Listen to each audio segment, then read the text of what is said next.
पोळ्याच्या बैलावानी मी पहिले सजत होती, साहित्याच्या तोरणात वाजत गाजत धजत होती, आज मात्र मला फेकून दिलं तयात, इंग्रजी जाऊन बसली ज्याच्या त्याच्या. मराठीची प्रतिभा ज्ञानेश्वरीत मावते, ग्रामगीता गाथाही मराठीतच सामावते, मराठीनेच तुकड्याला तुकडोजी केले, गाडगे बाबा मराठीतच जन्म घेऊन गेले, अमृतासंग पैज जिंकते अशी मराठी बोली, अभयाची उंची जिले समुद्राची खोली, प्रत्येकाने अंतरात्म्याच्या हुंकारावर डोलावे आणि मराठी माणसाशी मराठीतच बोलावे. जबरदस्त. नमस्कार, मी नितेश बाळकृष्णजी कराय, संचालक Phoenix career development academy Wardha, bullet चालू घडामोडी या पुस्तकाचे लेखक. आपल्या सर्वांचे स्वागत करतो फिनिक्स अकॅडमी वर्धा या आपल्या यूट्यूब चॅनल आणि फेसबुक लाईव्हच्या पेजवरून. आज आम्ही दर्यापूरला गेलो असताना माझी खूप दिवसाची इच्छा होती का या विदर्भाले एका उंचीपर्यंत नेऊन ठेवण्यासाठी ज्या माणसानं अविरतपणे आपल्या आयुष्याचे 35 ते 40 वर्षे त्यात घालवले आणि मुंबईपासून म्हणजे चांदा ते बांदापर्यंत या वऱ्हाडीले पोचवायचं काम केलं आणि त्या भाषेवर प्रेम केलं. ह्या वऱ्हाडातला एक माणूस त्या वऱ्हाडीले इतक्या उंचीपर्यंत पोचून देऊ शकते आणि तोही मुस्लिम असू शकते. तर हे चिकित्सकपणा माया याच्यात होता आणि मी सुद्धा त्यांचे कार्यक्रम ऐकलेले आहे. आज आपल्या या यूट्यूब चॅनलवर एक महाराष्ट्राचे प्रसिद्ध कवी, तुम्ही सरांना यूट्यूबवर सुद्धा बरेचसे यांचे कार्यक्रम पाहिले असन. आज आपण त्यांच्या घरी आलो आहे. डॉक्टर श्री मिर्झा रफी अहमद बेग सर. सरांचे आमच्या चॅनलवर खूप खूप आणि मनापासून धन्यवाद देतो.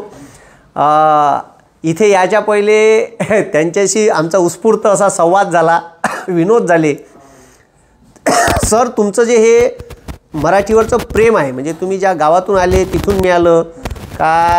आता मुस्लिम म्हटल्यावर मराठीचा हेच नाही आहेत, म्हणजे संबंधच कमी होते. तुमचा संबंध कसा काय आला? शिक्षण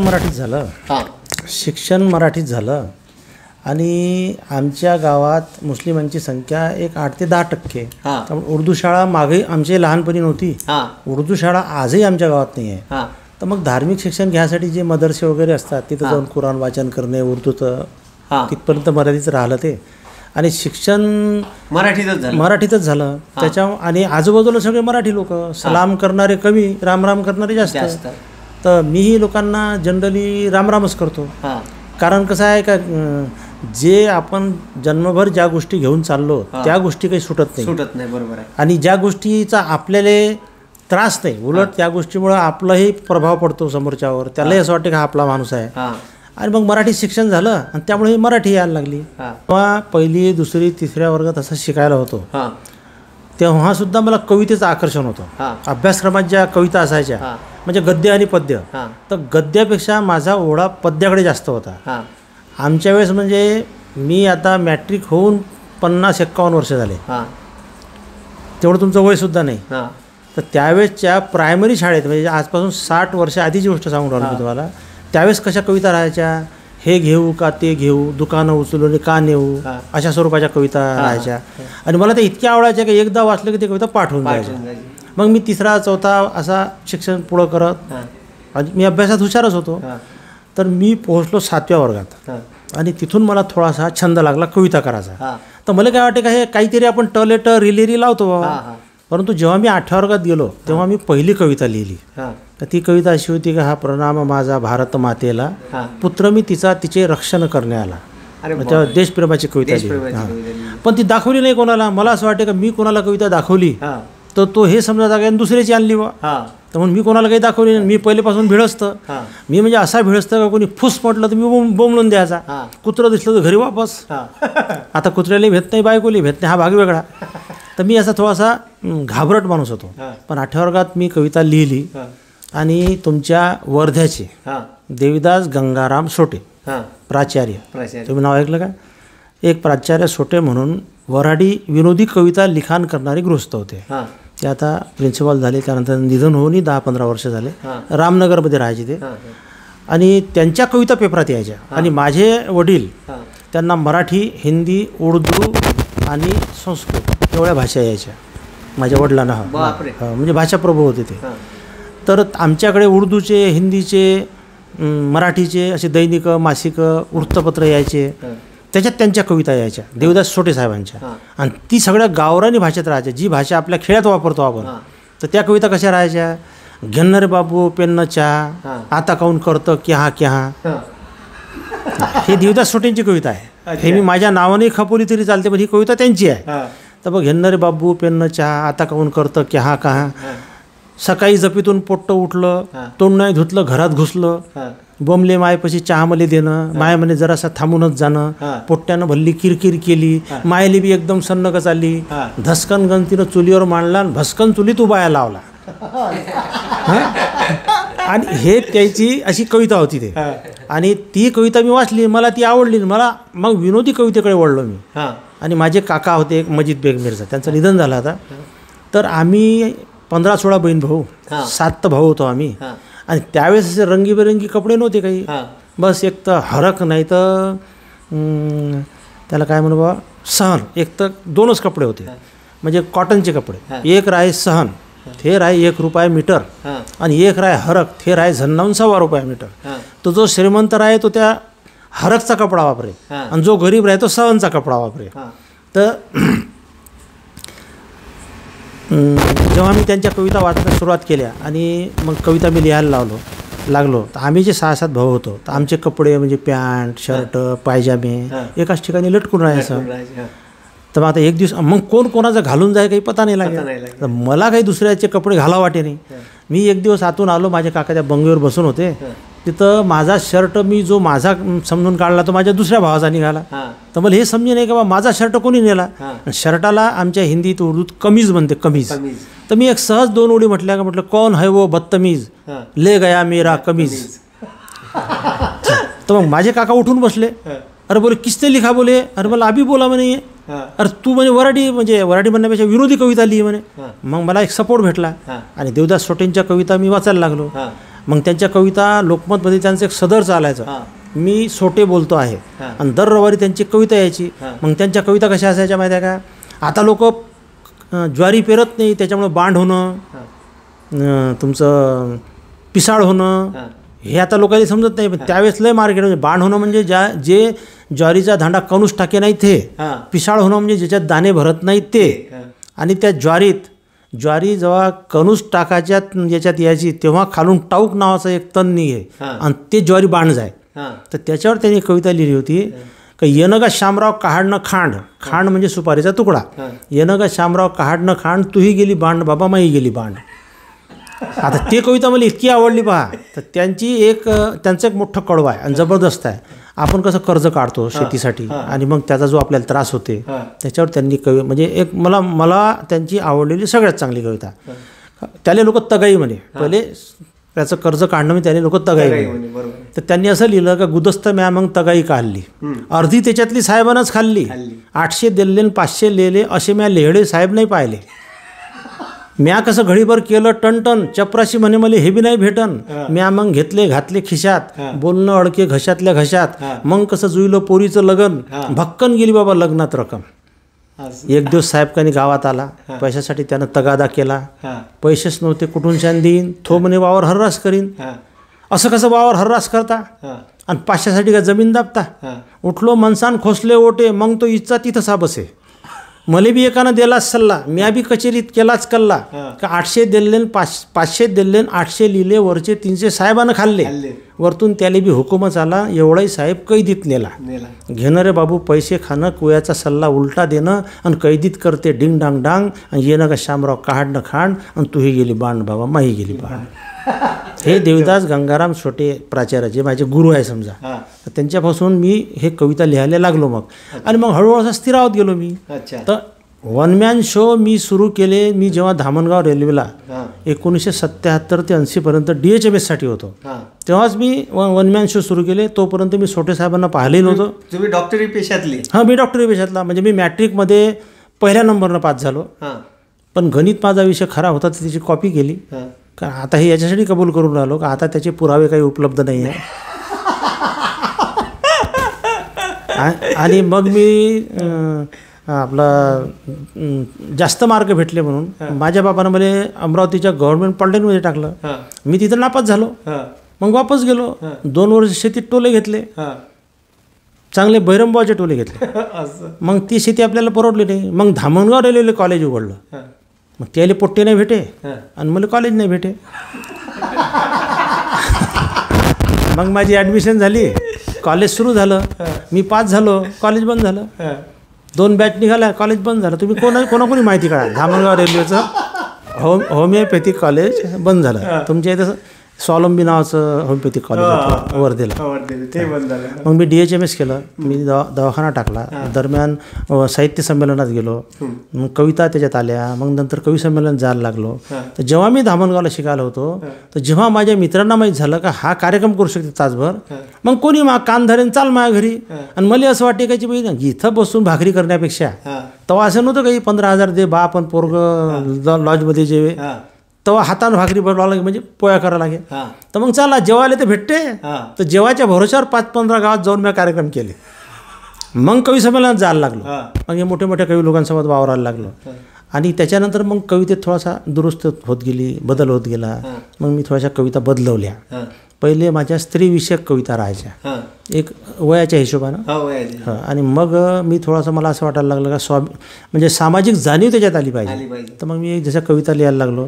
एक कविता पहा छोटीशी, किंवा संध्याकाळी आई जवळी येऊनी वदला बाळ, कॅरम बोर्डा सारखी आई दिसते ग आभाळ, गोट्या वाटती चांदण्या चंद्र स्ट्रायकर भासतो, ध्रुव तारा मजला आई क्वीन सारखा वाटतो, मला वाटते देव खेळतो कॅरम रात्रभरी, आणि पहाट होता थकुनी जातो आपल्या घरी, ऐकुनी हे वदली आई कल्पना तुझी ही नवी, आणि मोठा होऊनी बाळा तू होशील मोठा कवी. अशी कविता लिहिली. एक दिवस मी नांदेड जिल्ह्यात हदगाव नावाचं गाव आहे, त्याच्या बाजूला निवघा बाजार नावाचं गाव आहे. तिथे एक अनंतकुमार जैन नावाचे गृहस्थ आहे. या गोष्टीला झाली कमीत कमी 15-16 वर्ष. त्यांनी मला कार्यक्रमासाठी बोलावलं. आणि मग मला म्हणे बा तुम्ही आता शाकाहारावर कविता लिहा म्हणे. अरे मला नाव काय, मला करायला काय लावून राहिले तुम्ही. तर मग त्यांनी मला नाव विचारलं. तर मी त्यांना म्हटलं बा माझं नाव आहे डॉक्टर मिर्झा रफी अहमद बेग. तर ते म्हणे बा तुमचं एवढं लांब नसलं नाव कसं, तुम्ही याच्यात मावशाचं नाव टाकलं काय तुमच्या. मला हे मा एकट्याचं नाव आहे, माझ्या बापाचं नाही आलं याच्यात. माझ्या बापाचं नाव अब्दुल रज्जाक बेग मिर्झा, ते अलग. म्हणजे ते नाव माझ्या नावाला जुळलं तर माझं नाव तयार होते डॉक्टर मिर्झा रफी अहमद बेग अब्दुल रज्जाक बेग मिर्झा. तर मी एकदा एका पेपरकडे कविता पाठवली, खाली कवी म्हणून कवी डॉक्टर मिर्झा रफी अहमद बेग अब्दुल रज्जाक बेग मिर्झा असं नाव लिहिलं. त्यानं काय केलं, समोरच्या पेजवर कविता छापली, खाली टीप लिहिली, कवीच्या नावाची पुरवणी मागे जोडली आहे. मग मी माझ्या बापाचं नाव कापलं आणि माझं नाव लिहिलं डॉक्टर मिर्झा रफी अहमद बेग. तर मग मी तिथं पोहोचलो होतो. ते म्हणे तुम्ही शाकाहारावर लिहा. तर मला काय अडचण आहे, शाकाहाराबद्दलच का लिहायची. ते म्हणजे महावीर जयंतीनिमित्त कार्यक्रम आहे म्हणून. म्हणजे ठीक आहे बा. मग मी तिथं बसल्या बसल्या एक अर्ध्या तास कविता लिहिली. किंवा एक वाघ, वाघ तर समजते तुमच्या भाषेत काय म्हणते त्याले, टायगर म्हणते तुमच्या भाषेत. तर एक वाघ दुसऱ्या वाघाले असा सांगे, एक वाघ दुसऱ्या वाघाले असा सांगे, माणसापेक्षा चांगले लागते म्हणे वांगे. एक वाघ दुसऱ्या वाघाले असा सांगे, माणसापेक्षा चांगले लागते म्हणे वांगे. आजकाल माणसात राहिली नाही चव, रसायनाचं खाऊ खाऊ झाला बेचव. सल्फेटचं खाते, केमिकलचं पेते, रक्ताले त्याच्या कसा घोरट वास येते. किती खा लेकाले भागत नाही भूक, जीव मय ते वाटते धाक धूक. परवा एका वाघानं माणूस फस्त केला आणि तगड्या घासू घासू लेकाचा कुत्र्यावानी मेला. म्हणजे माणूस किती तरी झाला. परवा एका वाघानं माणूस फस्त केला, तगड्या घासू घासू लेकाचा कुत्र्यावानी मेला. अशा जैरी माणसाची शिकार कोण करते, आणि वाघ असलो तरी गवत खायला पुरते, आणि वाघ असलो तरी गवत खायला पुरते. मग अशा सामाजिक जाणीवीच्या कविता सुरू केल्या. आणि मग मी माझं गाव सोडलं, दवाखाना बसला महा. मग मी नेरला आलो, मी माझी पत्नी, माझे 3 लेकरं आणि माझी एक आई, असं 6 जणांचं कुटुंब घेऊन मी 12 जुलै 98ला नेरला आलो. आणि मी ठरवलं का डॉक्टर तशात 1756 आहे, ठोकर लागली का डॉक्टर दिसते समोर, कवी कमी आहे. आणि एकट्या कवीचा कार्यक्रम करणारा कोणताही माणूस तोपर्यंत विदर्भात नव्हता. आणि आताही मला वाटते 2-4 सोडले तर कोणी नाही. त्यावेळेस एक गॅप होती ते. तर मला असं वाटलं की आपण जर प्रयत्न केले तर. आणि थोरा मोठ्यांच्या सोबत कवी संमेलनाला गेल्यानंतर यांचे झेला लागे ना, मग आपले किती मस्तकात गेले तर त्याला काही फायदा नाही. तर आंब्याच्या झाडाखाली हराय नाही वाढत ना, तर मग आपलं स्वतंत्र अस्तित्व निर्माण करायला पाहिजे की नाही. तर म्हणून माझा मिर्झा एक्सप्रेस कार्यक्रम बसवला. माझं गाव सोडलं, शेती भावाले दिल्ली, घर भावाले दिल्ली, म्हणजे दिल्लं म्हणजे तू राहाय बायच्या बायकोसोबत घेऊन आलो, लेकरसोबत घेऊन आलो आणि मी नेरले राहिले आलो आणि कार्यक्रमाचं नाव ठेवलं मिर्झा एक्सप्रेस आणि कार्यक्रम करायला लागलो. तर गेल्या असं समजा ना की मला आता 20 वर्ष झाले, 2 वर्ष तर आता बंद झालं लॉकडाऊनमुळे. तर भरपूर कार्यक्रम केले मी, 6,000पर्यंत कार्यक्रमाचा आकडा आहे माझा. बरं, तुमची आवडती एखादी कविता आम्हाला आवडते तर आता पहा, एखाद्या माणसाले 4 लेकरं असले आणि त्यातल्या एखाद्या पोराले पोलिओ जर असला, याचा अर्थ तो त्याला आवडत नाही का? उलट त्याले त्या पोलिओ असल्या पोराचा जास्त लाड येते. या महापोराचं कसं होईल, या महापोराचं कसं, आणि थोस बापाच्या कामी येते. आणि जो चांगला हट्टाकट्टा असते का नाही, तो बापाला लाथाच मारते. हा अनुभव आहे. त्याच्यामुळे कविता कोणती असली तर मला आवडते. पण मी तुमच्या आवडीची एक कविता सांगतो. तर एक विनोद असा आहे पहा, एक मित्र दुसऱ्या मित्राला 5-25 वर्षानंतर भेटला. चाल बा म्हणे घरी. मग यानं त्याला घरी नेलं. तर त्याचे 4 पोरं असे बसून होते. हा म्हणे माझे 4 पोरं आहे म्हणे, हा डॉक्टर आहे, हा वकील आहे, हा इंजिनियर आहे, आणि हा जो चौथा आहे म्हणे याले जरासं डोकं कमी आहे म्हणे, तर हा म्हणे कटिंगचं काम करते म्हणे, हेअर कटिंग सलून चालवते म्हणे. तर दुसऱ्या मित्रानं विचारलं, बा तुझ्या 3 पोरायले भरपूर शिकवलं आणि याले कोण कटिंग करायला लावून राहिला? तो म्हणे घर खर्च तोच चालवून आला, हे तर बेरोजगार आहे. म्हणजे सांगण्याचा अर्थ असा की कवी कोणी असो, आता जसं तुम्ही तुझ्या विद्यार्थ्यांना शिकवता, तर हुशार विद्यार्थ्यापेक्षाही ज्याला आपण ढ म्हणतो, ज्याच्या लवकर लक्षात येत नाही, तर त्याला सांगता ना तुम्ही अबे बैताळ हो, शिकाणं. तुमची इच्छा कशी असते का सगळे एका लेवलमध्ये आले. तर आता कविता भरपूर लिहिल्या मी, माझे 7-8 काव्यसंग्रही आहे, तो काही भाग नाही. पण मी तुम्हाला एक शेवटची आपल्या आवर्तनातली शेवटची कविता सांगतो. सांगण्यासारखं भरपूर आहे, कारण मला 52 वर्ष झाली कविता लिहायला सुरुवात करून साहेब. आणि तुम्ही तर 40च आहात, ती 40 मायनस असाल, प्लस झाले नाही अजून. तर मी 60+ माणूस आहे, 65 वर्षाचं माझं वय आहे. तर ती एक कविता अशी मराठी भाषेबद्दल लिहिलेली कविता. काल माझ्या सपनात माय मराठी आली. आता मराठीचं कसं झालं, सगळं इंग्रजीचं सुरू झालं. हे तुमचा प्रयोग अफलातून का आहे? याच्यासाठी का तुम्ही मायबोलीचा मराठीचा, आणि त्यातही जी भाषा तुम्ही ज्या भाषेत जन्म घेतला, तुमची माय जी भाषा बोलते, तुमचा बाप जी भाषा बोलते, तुमच्या गावातले सगळे लोक जी भाषा बोलते, माह्या तुह तुले मले, ते तुम्ही वापरता. म्हणून लोकांच्या हृदयात तुम्ही शिरले कराडे साहेब. नाही तर तुम्ही काही शाहरुख खान आणि अमिताभ बच्चन नाही आहे, पण आता तुम्ही या क्षेत्रातले खरोखर ग्रेट माणसं आहे. तुमचं अभिनंदन. आणि कविता आहे का, मिहा म्हणे मिर्झा करोडोची आई, भीक मागाची आली आज मायावर पायी. पोळ्याच्या सारखी मी पहिले सजत, पोळ्याच्या बैलावानी मी पहिले सजत होती, साहित्याच्या तोरणात वाजत गाजत धजत होती. आज मात्र मले फेकून दिलं तयात, इंग्रजी जाऊन बसली ज्याच्या त्याच्या गयात. एकत म्हणे मले महाद्या, एकत म्हणे मले महाद्या ताबा, नाही तर मग मै नड्डी धरून दाबा. असं म्हणून मराठी पक्षासारखी फडफडली. मले आला राग, छाती माई धडधडली. खरंच म्हटलं मिर्झा आपण किती हाव बेमान, खरंच म्हटलं मिर्झा आपण किती हाव बेमान, जिथं खाऊन राहिलो तिथंच करून राहिलो घाण. अरे मराठीची प्रतिभा ज्ञानेश्वरीत मावते, ग्रामगीता गाथाही मराठीतच सामावते. मराठीनेच तुकड्याला तुकडोजी केले, गाडगे बाबा मराठीतच जन्म घेऊन गेले.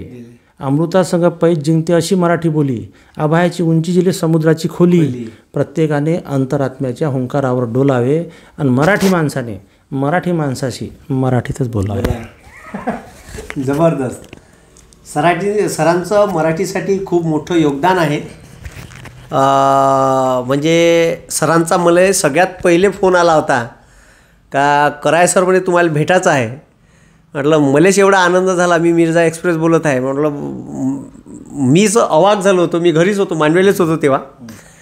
तर म्हणे सर म्हणे मी वर्धेला येईन म्हणे, मी तुम्हाला भेटीन म्हणे. तर त्यानंतर मग कोरोनाची दुसरी लाट आली, मग माझंही काही अमरावतीला येणं नाही झालं. पण आज अनायसे दर्यापूरला कार्यक्रम होता, तर योगायोग आला सरांसोबत भेटांचा. अजून एक चांगली कविता सरांकडून आपण ऐकू आणि या कार्यक्रमाला पॉज देऊ. तर मी सरांना अशी एक इच्छा व्यक्त करतो का एक कविता चांगली सुंदर कविता आम्हाला ऐकावा. उपाशी माणसाले जर आपण असं म्हणलं हे एक कोर तर नाही म्हणते का तो. किंवा एखाद्या वांजोट्या माणसाला विचारलं का पाहिजे का तुले पोर तर नाही म्हणते का तो. शेतकऱ्याला जर म्हटलं का पाहिजे का तुला ढोर बा तर तो काय म्हणून पाहिजेच, कारण त्याला शेतीला पाहिजेच. तर कवी माणसाले कविता म्हणा असं म्हणच नाही लागत. त्याला असं वाटतं का यानं मनासमोरच्या ना का तू कविता म्हण. आणि कवी लोकांचा एवढा गैरसमज आहे आणि कवी लोकांबद्दल लोकांचाही गैरसमज आहे. तर एका कवीनं एका माणसाले असं सहज सांगितलं मी साधा सुद्धा माणूस नाही म्हणे, मी कवी आहो. तो दुसरा माणूस म्हणे मी तुझ्यापेक्षा ग्रेट आहो, मी बैर आहो. म्हणजे तू काही कविता सांगू नको आणि मी काही कविता ऐकत नाही. तर पहा कविता भरपूर सांगण्यासारख्या आहे, पण तू एक तुम्हाला शेवटची कविता सांगतो, कारण या 5, 10, 25 मिनिटात संपण्यासारखा हा विषय नाही. हे खत्म, कारण आम्ही तुमचे 2-2, 3-3 तास पाहिले ना, त्याच्याशी आपला कण नाही जिरत ना. कारण कसं आहे माहिती आहे का, मी कवी संमेलनातून पलायनच यासाठी केलं की बुवा आपण कुठे चाललो कार्यक्रमाला वर्ध्याला 150 किलोमीटर, तिथं गेल्यावर 2 तास कार्यक्रम चालायचा. 10 कवी 15 कवी आपल्या हिशोबावर 5 मिनटं 7 मिनटं हे मोठे मोठे कवीच घोषून टाकायचे. मग आपल्याला खरड जसं गरीबाले बरड अशी अवस्था व्हायची. म्हणूनच माझा एकट्याचा कार्यक्रम सुरू केला मी. तर एक माझ्या घरी घडलेला हा प्रसंग आहे. ते प्रसंगाचं पहिले गद्यात्मक वर्णन केलं तर बराच वेळ लागते, मी तुम्हाला डायरेक्ट कविता सांगतो. नाही सांगतो. हां 31 डिसेंबरले असं काम आलं रंगात. 31 डिसेंबरले असं काम आलं रंगात, इंग्रजाईचं भूत घुसलं बायकोच्या अंगात. जवळ येऊन मले म्हणे ओ माय डिअर. ती मॅट्रिक शिकली आहे, तुम्ही तर पाहिलं तिला. तर तिला इंग्रजीतले 2-4 शब्द माहिती आहे, डिअर, रेनडिअर. ते तर बरं झालं तिला बिअर नाही माहीत, नाही ती हेअर असते आणि मी देअर असतो. आणि तुम्ही म्हटलं असतं का बरं आहे पेअर घ्या चेअर. तर 31 डिसेंबरला असं काम आलं रंगात, इंग्रजाईचं भूत घुसलं बायकोच्या अंगात. जवळ येऊन मले म्हणे ओ माय डिअर, साजरा करू म्हणे आपण आज न्यू इयर. हातात हात घालून दोघं जण नाचू मस्त, अख्खी एक कोंबडी दोघंच करू फस्त. घरातले सारे दिवे देऊ मालून, इंग्रजी दारू पिऊ पाण्यामध्ये कालून. म्हणजे इंग्रजीचं कामही आलं. आपली दारू त्याच्यात पाणी टाकायला, पण इंग्रजी दारूत पाणी टाकायला लागते. नीट पिणारे लोक नीट पाहत नाही. अर्ध्या रात्री घरातले दिवे देऊ मालून, इंग्रजी दारू पिऊ पाण्यामध्ये कालवून. रात्रभर पत्ते खेळू, आणला म्हणे कॅट. मी म्हणलं तिले तू झाली काय मॅट. अरे भारतीय आपण, संस्कृती भारताची, रामाची, लक्ष्मणाची, कृष्णाची आणि पार्थाची. 1 जानेवारीचं तू करू नको हर्ष, आणि गुढीपाडव्याले असते म्हणलं आपलं नवीन वर्ष. 1 जानेवारीचं तू करू नको हर्ष, आणि गुढीपाडव्याले असते म्हणलं आपलं नवीन वर्ष. पाडव्याच्या दिवशी मी तोरण बांधीन घराले, तू लागजो सकाळपासून शिरापोळी कराले.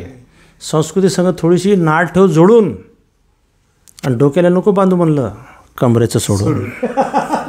तर मी तुमचा आभार मानतो, तुमच्यासारखा मोठा माणूस माझ्याकडे आला.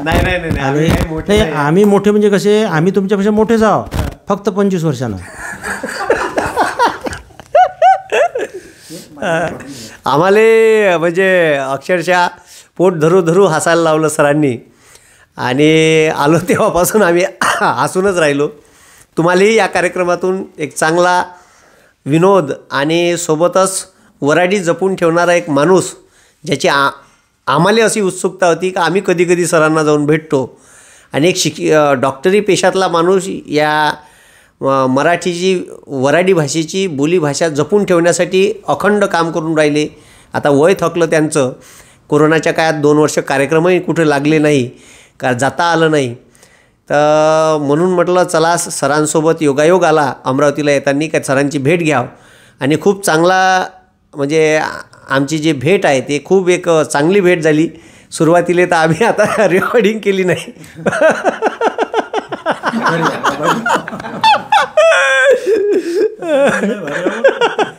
सर आहे म्हणते आभारी. तर तुमच्याशी असंच हितगुज यानंतरही आमचं चालू राहील. आजच्या दिवशी इथंच थांबतो. धन्यवाद. जय हिंद, जय महाराष्ट्र.